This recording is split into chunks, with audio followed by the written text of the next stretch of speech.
ઓમ શાંતિ.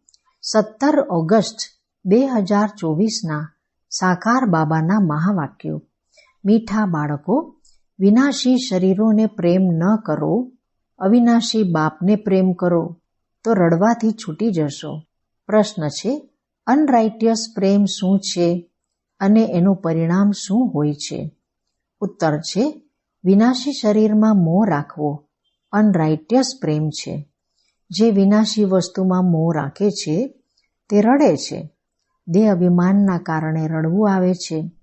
સતયુગમાં બધા આત્મ અભિમાની છે એટલે રડવાની વાત જ નથી રહેતી. જે રોએ છે તે ખોય છે. અવિનાશી બાપની અવિનાશી બાળકોને હવે શિક્ષા મળે છે. દેહી અભિમાની બનો તો રડવાથી છૂટી જશો. ઓમ શાંતિ. આ તો બાળકો જ જાણે છે કે આત્મા અવિનાશી છે અને બાપ પણ અવિનાશી છે. તો પ્રેમ કોને કરવો જોઈએ? અવિનાશી આત્માને. અવિનાશીને જ પ્રેમ કરવાનો છે. વિનાશી શરીરને થોડી પ્રેમ કરવો જોઈએ. આખી દુનિયા વિનાશી છે. દરેક વસ્તુ વિનાશી છે. આ શરીર વિનાશી છે. આત્મા અવિનાશી છે. આત્માનો પ્રેમ અવિનાશી હોય છે. આત્મા ક્યારેય મરતો નથી. એને કહેવાય છે રાઇટિયસ. બાપ કહે છે, તમે અનરાઇટિયસ બની ગયા છો. હકીકતમાં અવિનાશીનો અવિનાશી સાથે પ્રેમ હોવો જોઈએ. તમારો પ્રેમ વિનાશી શરીરની સાથે થઈ ગયો છે એટલે રડવું પડે છે. અવિનાશીની સાથે પ્રેમ નથી. વિનાશી સાથે પ્રેમ હોવાથી રડવું પડે છે. હમણાં તમે પોતાને અવિનાશી આત્મા સમજો છો તો રડવાની વાત નથી, કારણ કે આત્મ અભિમાની છો. તો બાપ હવે આપ બાળકોને આત્મ અભિમાની બનાવે છે. દેહ અભિમાની હોવાથી રડવું આવે છે. વિનાશી શરીરની પાછળ રડે છે. સમજે પણ છે આત્મા મરતો નથી.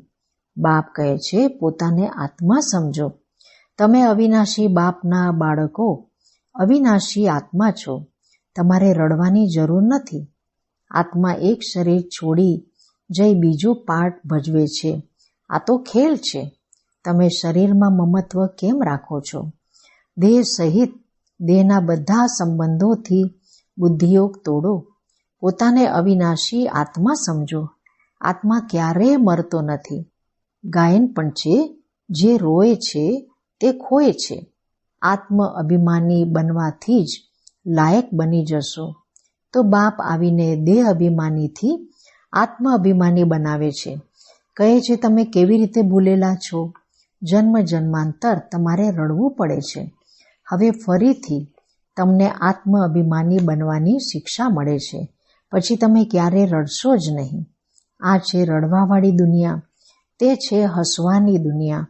આ દુઃખની દુનિયા, તે સુખની દુનિયા. બાપ ખૂબ સારી રીતે શિક્ષા આપે છે.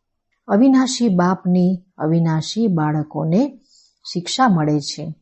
તે દેહ અભિમાની છે તો દેહને જ જોઈ શિક્ષા આપે છે. તો દેહની યાદ આવવાથી રડે છે. જુએ પણ છે શરીર ખતમ થઈ ગયું પછી એને યાદ કરવાથી શું ફાયદો? માટીને યાદ કરાય છે શું? અવિનાશી વસ્તુએ જઈને બીજું શરીર લીધું. આ તો બાળકો જાણે છે. જે સારા કર્મ કરે છે એમને પછી શરીર પણ સારું મળે છે.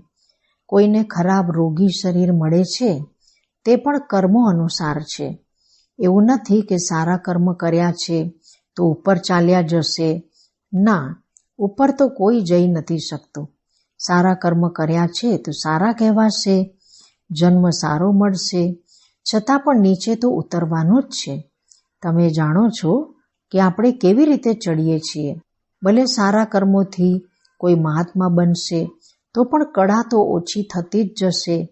બાપ કહે છે છતાં પણ ઈશ્વરને યાદ કરી સારા કર્મ કરે છે તો એમને અલ્પકાળ ક્ષણભંગુર સુખ આપું છું.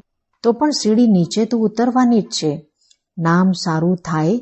અહીં તો મનુષ્ય સારા ખરાબ કર્મોને પણ નથી જાણતા. રિદ્ધિ સિદ્ધિ વાળાઓને કેટલું માન આપે છે. એમની પાસે મનુષ્ય કેટલા હેરાન થાય છે. છે તો પૂરું અજ્ઞાન. સમજો કોઈ ઇનડાયરેક્ટ દાન પુણ્ય કરે છે, ધર્મશાળા હોસ્પિટલ બનાવે છે, તો બીજા જન્મમાં એમને એનું ફળ જરૂર મળે છે. બાપને યાદ કરે છે, ભલે ગાળો પણ આપે છે તો પણ મુખથી ભગવાનનું નામ બોલે છે. બાકી અજાણ હોવાને કારણે જાણતા કંઈ નથી. ભગવાનને યાદ કરી રુદ્ર પૂજા કરે છે, રુદ્રને ભગવાન સમજે છે, રુદ્ર યજ્ઞ રચે છે, શિવ અથવા રુદ્રની પૂજા કરે છે. બાપ કહે છે મારી પૂજા કરે છે, પરંતુ બે સમજીથી શું શું બનાવે છે, શું શું કરે છે. જેટલા મનુષ્ય એટલા એમના ગુરુ છે. ઝાડમાં નવા નવા પાન, ડાળીઓ વગેરે નીકળે છે તો તે કેટલું શોભે છે. સતોગુણી હોવાના કારણે એમની મહિમા થાય છે. બાપ કહે છે કે આ દુનિયા છે જ વિનાશી, વસ્તુને પ્રેમ કરવાવાળી. કોઈ કોઈનો ખૂબ પ્રેમ હોય છે તો મોહમાં જાણે પાગલ થઈ જાય છે. મોટા મોટા શેઠ લોકો મોહવશ પાગલ થઈ જાય છે. માતાઓને જ્ઞાન ન હોવાને કારણે વિનાશી શરીરની પાછળ વિધવા બની કેટલી રડે છે, યાદ કરતી રહે છે. હવે તમે પોતાને આત્મા સમજી બીજાઓને પણ આત્મા જુઓ છો તો જરા પણ દુઃખ નથી થતું. ભણતરને સોર્સ ઓફ ઇન્કમ કહેવાય છે. ભણતરમાં મુખ્ય ઉદ્દેશ પણ હોય છે, પરંતુ તે છે એક જન્મ માટે. ગવર્મેન્ટ દ્વારા પગાર મળે છે. ભણીને ધંધાદોરી કરે છે ત્યારે પૈસા વગેરે મળે છે. અહીં તો પછી વાત જ નવી છે. તમે અવિનાશી જ્ઞાન રત્નોથી જોલી કેવી રીતે ભરો છો? આત્મા સમજે છે કે બાબા આપણને અવિનાશી જ્ઞાન ખજાનો આપે છે. ભગવાન ભણાવે છે તો જરૂર ભગવાન ભગવતી જ બનાવશે, પરંતુ હકીકતમાં આ લક્ષ્મીનારાયણને ભગવાન ભગવતી સમજવા રોંગ છે.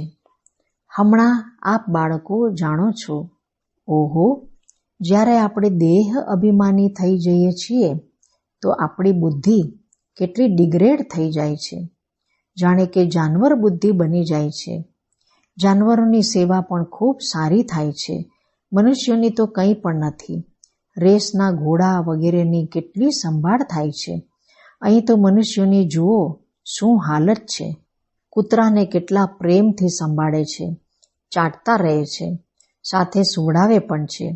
જુઓ દુનિયાની શું હાલત થઈ ગઈ છે. ત્યાં સતયુગમાં આ ધંધો હોતો નથી. તો બાપ કહે છે, બાળકો, તમને માયા રાવણે અનરાઇટિયસ બનાવી દીધા છે. અનરાઇટિયસ રાજ્ય છે ને. મનુષ્ય અનરાઇટિયસ તો આખી દુનિયા પણ અનરાઇટિયસ થઈ જાય છે. રાઇટિયસ અને અનરાઇટિયસ દુનિયામાં જુઓ કેટલો ફરક છે. કળિયુગની હાલત જુઓ શું છે.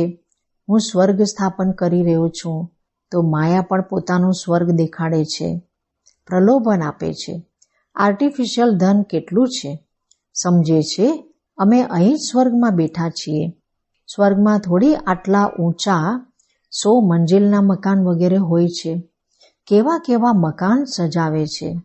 ત્યાં તો 2 માળના પણ મકાન નથી હોતા. મનુષ્ય જ ખૂબ થોડા હોય છે. આટલી જમીન તમે શું કરશો? અહીં જમીનની પાછળ કેટલા લડે ઝઘડે છે. ત્યાં પૂરી જમીન તમારી રહે છે. કેટલો રાત દિવસનો ફરક છે. તે લૌકિક બાપ, આ પારલૌકિક બાપ છે. પારલૌકિક બાપ બાળકોને શું નથી આપતા? અડધો કલ્પ તમે ભક્તિ કરો છો.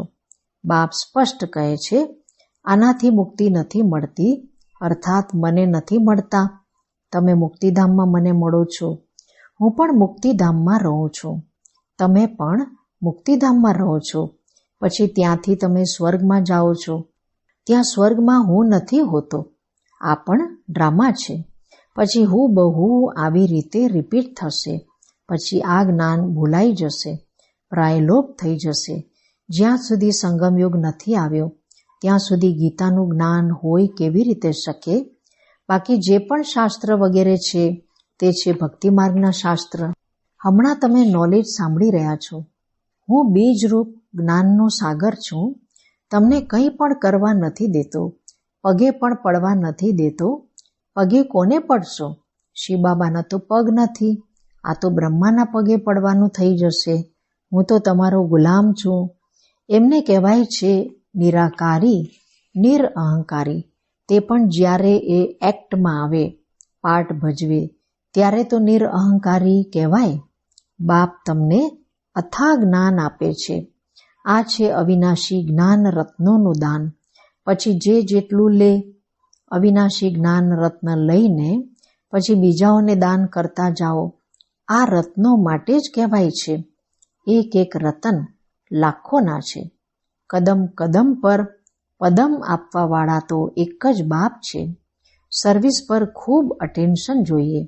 તમારા કદમ છે યાદની યાત્રાના. એનાથી તમે અમર બની જાઓ છો. ત્યાં મરવા વગેરેની ફિકર હોતી નથી. એક શરીર છોડ્યું, બીજું લીધું. મોહજીત રાજાની કથા પણ સાંભળી હશે. આ તો બાપ બેસી સમજાવે છે. હવે બાપ તમને આવા બનાવે છે. હમણાંની જ વાત છે. રક્ષાબંધનનો પર્વ પણ મનાવે છે. આ ક્યારની નિશાની છે? ક્યારે ભગવાને કહ્યું કે પવિત્ર બનો? આ મનુષ્યોને શું ખબર કે નવી દુનિયા ક્યારે, જૂની દુનિયા ક્યારે હોય છે? આ પણ કોઈને ખબર નથી. એટલું કહે છે કે હમણાં કળિયુગ છે, સતયુગ હતો, હમણાં નથી. પુનર્જન્મને પણ માને છે. 84 લાખ કહી દે છે તો જરૂર પુનર્જન્મ થયો ને. નિરાકાર બાપને બધા યાદ કરે છે. એ છે સર્વ આત્માઓના બાપ. એ જ આવીને સમજાવે છે. દેહધારી બાપુ તો ઘણા છે. જાનવર પણ પોતાના બાળકોના બાપુ છે. એમના માટે તો એવું નહીં કહેવાશે કે જાનવરોના બાપ. સતયુગમાં કોઈ પણ કીચડપટ્ટી હોતી નથી. જેવા મનુષ્ય તેવા ફર્નિચર હોય છે. ત્યાં પક્ષી વગેરે પણ ફર્સ્ટ ક્લાસ હોય છે. બધી સારી સારી વસ્તુઓ હશે. ત્યાં ફળ કેટલા મીઠા મોટા હોય છે. પછી તે બધા ક્યાં ચાલ્યા જાય છે? સ્વીટથી નીકળી કડવાશ આવી જાય છે. થર્ડ ક્લાસ બની જાય છે. તો વસ્તુ પણ થર્ડ ક્લાસ બની જાય છે. સતયુગ છે ફર્સ્ટ ક્લાસ, તો બધી વસ્તુઓ ફર્સ્ટ ક્લાસ મળે છે. કળિયુગમાં છે થર્ડ ક્લાસ. બધી વસ્તુઓ સતો રજો તમોથી પસાર થાય છે. અહીં તો કોઈ મજા નથી. આત્મા પણ તમો પ્રધાન, તો શરીર પણ તમો પ્રધાન. હવે આપ બાળકોને જ્ઞાન છે. ક્યાં તે, ક્યાં આ. રાત દિવસનો ફરક છે. બાપ તમને કેટલા ઊંચા બનાવે છે. જેટલા યાદ કરશો, હેલ્થ વેલ્થ બંને મળી જશે. બાકી શું જોઈએ? બંને વસ્તુમાંથી એક નહીં હશે તો હેપીનેસ નહીં હશે. સમજો, હેલ્થ છે, વેલ્થ નથી તો શું કામનું? ગાય પણ છે, પૈસા છે તો લાડકાના ફરીને આવો. બાળકો સમજે છે ભારત સોનાની ચકલી હતું. હમણાં સોનું ક્યાં? સોનું ચાંદી તાંબુ ગયું. હવે તો કાગળ જ કાગળ છે. કાગળ પાણીમાં વહી જાય તો પૈસા ક્યાંથી મળે? સોનું તો ખૂબ ભારી હોય છે. તે ત્યાં જ પડ્યું રહે છે. આગ પણ સોનાને બાળી ન શકે. તો અહીં બધી દુઃખની વાતો છે. ત્યાં આ બધી વાતો હોતી નથી. અહીં આ સમયે અપાર દુઃખ છે. બાપ આવે ત્યારે છે જ્યારે અપાર દુઃખ છે. કાલે પછી અપાર સુખ હશે. બાબા તો કલ્પ કલ્પ આવીને ભણાવે છે. આ કોઈ નવી વાત થોડી છે. ખુશીમાં રહેવું જોઈએ. ખુશી જ ખુશી. આ અંતની વાત છે. અતિન્દ્રિય સુખ ગોપ ગોપીઓને પૂછો. અંતમાં તમે ખૂબ સારી રીતે સમજી જાઓ છો. રોયલ શાંતિ કોને કહેવાય છે? આ બાપ જ બતાવે છે. તમે બાપ પાસેથી શાંતિનો વારસો લો છો. એમને બધા યાદ કરે છે. બાપ શાંતિના સાગર છે. આ બાપ સમજાવે છે. મારી પાસે આવી કોણ શકે છે? ફલાણા ફલાણા ધર્મ ફલાણા ફલાણા સમય પર આવે છે. સ્વર્ગમાં તો આવી ન શકે. હમણાં સાધુ સંત અનેક નીકળી પડ્યા છે તો એમની મહિમા થાય છે. પવિત્ર છે તો એમની મહિમા જરૂર થવી જોઈએ. હમણાં નવા ઉતર્યા છે. જૂનાઓની તો આટલી મહિમા થઈ ન શકે. તે તો સુખ ભોગવી તમો પ્રધાનમાં ચાલ્યા જાય છે. કેટલા અનેક ગુરુ અલગ અલગ પ્રકારના નીકળતા જાય છે. આ બેહદના ઝાડને કોઈ જાણતું નથી. બાપ સમજાવે છે કે ભક્તિની સામગ્રી એટલી છે જેટલું ઝાડ ફેલાયેલું હોય છે. જ્ઞાન બીજ કેટલું થોડું છે. ભક્તિને અડધો કલ્પ લાગે છે. આ જ્ઞાન તો ફક્ત આ એક અંતિમ જન્મ માટે છે. જ્ઞાનને પ્રાપ્ત કરી તમે અડધા કલ્પ માટે માલિક બની જાઓ છો. ભક્તિ બંધ થઈ જાય છે, દિવસ થઈ જાય છે. હમણાં તમે સદાકાળ માટે હર્ષિત બનો છો. આને કહેવાય છે ઈશ્વરની અવિનાશી લોટરી. એના માટે પુરુષાર્થ કરવો પડે છે. ઈશ્વરીય લોટરી અને આસુરી લોટરીમાં કેટલો ફરક હોય છે. અચ્છા, મીઠા મીઠા શીખી લધા બાળકો પ્રત્યે માત પિતા બાપ દાદાના યાદ પ્યાર અને ગુડ મોર્નિંગ. રૂહાની બાપના રૂહાની બાળકોને નમસ્તે. રૂહાની બાળકોના રૂહાની બાપને નમસ્તે. ધારણા માટે મુખ્ય સાર. પહેલું છે, તમારી યાદના દરેક કદમોમાં પદમ છે. આનાથી જ અમરપદ પ્રાપ્ત કરવાનું છે. અવિનાશી જ્ઞાન રત્નો જે બાપ પાસેથી મળે છે એનું દાન કરવાનું છે. બીજું છે, આત્મ અભિમાની બની અપાર ખુશીનો અનુભવ કરવાનો છે. શરીરોથી મોહ કાઢી સદા હર્ષિત રહેવાનું છે. મોહ જીત બનવાનું છે. વરદાન છે, હર ઘડીને અંતિમ ઘડી સમજી સદા રૂહાની મોજમાં રહેવાવાળા વિશેષ આત્મા ભવ. સંગમ યુગ રૂહાની મોજમાં રહેવાનો યુગ છે. એટલે હર ઘડી રૂહાની મોજનો અનુભવ કરતા રહો. ક્યારેય કોઈ પણ પરિસ્થિતિ અથવા પરીક્ષામાં મૂંઝાતા નહીં, કારણ કે આ સમય અકાળે મૃત્યુનો છે. થોડો સમય પણ જો મોજની બદલે મૂંઝાઈ ગયા તો એ સમયે અંતિમ ઘડી આવી જાય તો અંતમતી સો ગતિ શું થશે? એટલે એવર રેડીનો પાઠ ભણાવાય છે. એક સેકન્ડ પણ દગો આપવાવાળી હોઈ શકે છે. એટલે સ્વયંને વિશેષ આત્મા સમજી હર સંકલ્પ, બોલ અને કર્મ કરો તો સદા રૂહાની મોજમાં રહેશો. સ્લોગન છે, અચલ બનવું છે તો વ્યર્થ અને અશુભને સમાપ્ત કરો. અચ્છા, ઓમ શાંતિ.